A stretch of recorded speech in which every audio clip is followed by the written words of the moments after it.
The following BLTV program is brought to you by O'Flaherty Law. Please enjoy. Welcome to Learn About Law. My name is Kevin O'Flaherty from O'Flaherty Law, and today we're going to talk about the definition of net income for the purpose of calculating Illinois child support.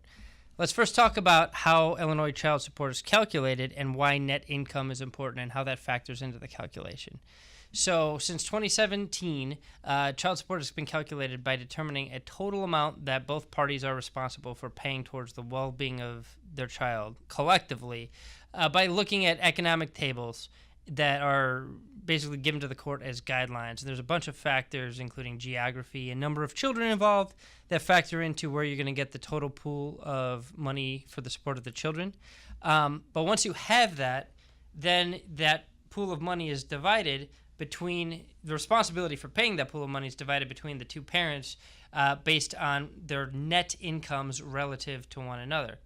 So you look at the net income of each party, and if the recipient is going to make more than the obligor in net income, then the child support is going to tend to be lower.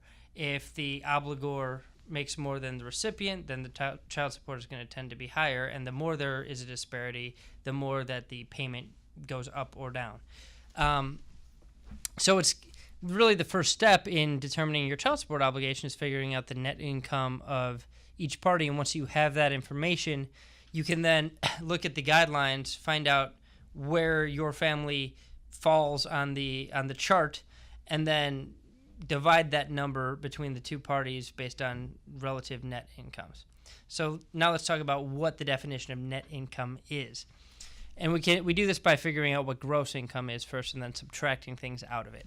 So gross income is money received by the party from any source, so any money you take in.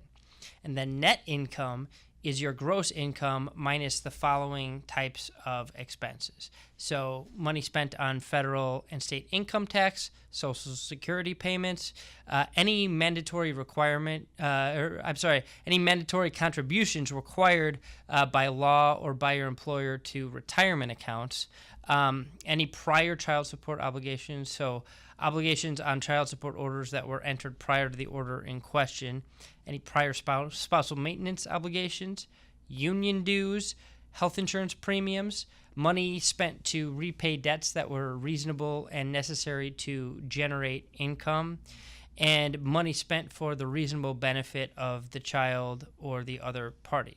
So you take your gross income and subtract out those things, and that gives you your net income. And then once you have the total amount of child support that the couple is responsible, you compare the net incomes of each party, the percentage-wise, to determine how much the actual child support payment is going to be.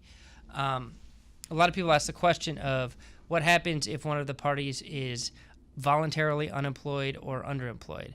So if someone is unemployed or underemployed for the purpose of evading child support or basically intentionally dodging work, the court is going to use their potential income rather than their actual income in determining what their net income is. So they're going to look at the income that they would be making if they were fully employed. Now, if someone's out there trying to get a job and they're involuntarily unemployed or underemployed, then they'll use the actual income that they have in making the net income calculation. So they only look at the income, the potential income if you're voluntarily unemployed or underemployed, and if the court determines that it's in the best interest of the child for you to be voluntarily unemployed or underemployed, they may use your actual income. So it's kind of a two-part test. It's whether the employment is voluntary or involuntary is the first part. Then if it is voluntary, are you unemployed for the best interest of the child, or is it basically just to